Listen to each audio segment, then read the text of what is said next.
Ahmed, good to speak to you as always. So, Thank you. Why do we think this has happened now? Why this announcement at this moment?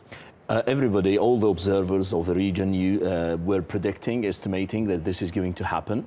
The young Deputy Crown Prince was always looking forward to taking the throne, even not only being a Crown Prince. And why is this happening now? It's basically because bin Naif, the Crown Prince, the deposed one, the removed one, used to be pro-Qatar, pro-Turkey, but now it seems that Saudi Arabia and Mohammed bin Salman, who is very close to Egypt, to United Arab Emirates, is going to flex his muscles against the Muslim Brotherhood, against Hamas in Gaza, and against Qatar itself. Recently, he has a meeting with Al Murrah tribe, and they issued a statement where they denounced and condemned Amir Tamim of Qatar and the way he's behaving to Saudi Arabia.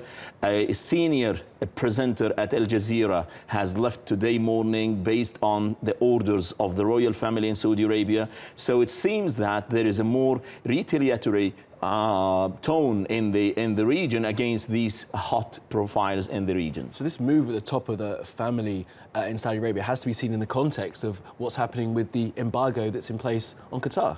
Absolutely. Mohammed bin Salman believes that Qatar should take a step backward, should not continue, as what he says, its stances toward Iran. And on the other hand, because he is more against Iran, he has like a sharp stance and we should fight Iran. He is the highest, the more influential voice in the royal family who is speaking loudly against Iran.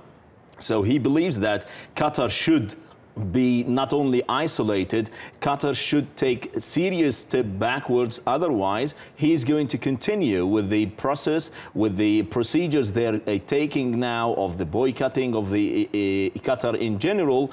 And later on, this is not going to be just this. There are certain reports speaking about certain plans that there might be a more reckless movement from the side of Saudi Arabia against the Emir in Qatar, unless, say, the United States practices more pressure on the ambitious Emir, on the ambitious coming Crown Prince.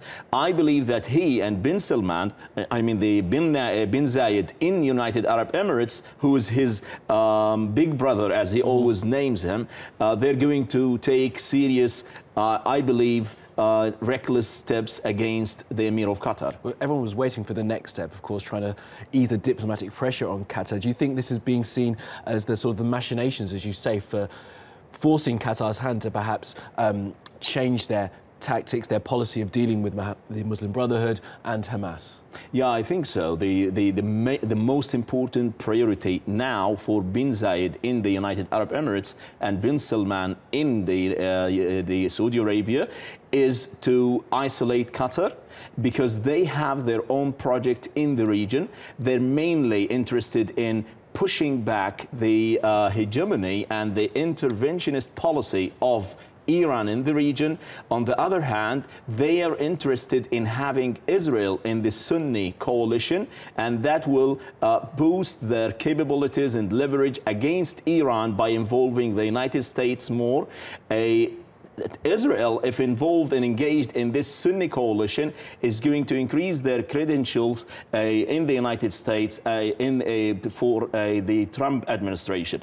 On the other hand, they believe that if Trump is not convinced, I mean, the establishment seems to be like the Pentagon, the CIA, they have different stances. They recently, even the White House spokesman speaking about, we're not designing our policies according to Twitter, or we're not tweeting our policies. So there is a clear rift, even in the establishment in the United States. Part of it is very close to the stances of the emirs, both of them, and part of them is close to the rational way of of dealing with Qatar, mainly because Qatar is a very influential player in the war against terror. It has one of the biggest American military base in the region. Turkey is highly involved in Qatar as well. They recently deployed the troops in there. So it's not in favor of any party to have more of a conflict, more of rift among the GCC members. That depends mainly, I mean, the retaliation coming in the coming few days depends on the stances of the United States and how Trump is going to approach the crisis. We'll see how this one plays out. Ahmed al Burai, thank you for that analysis.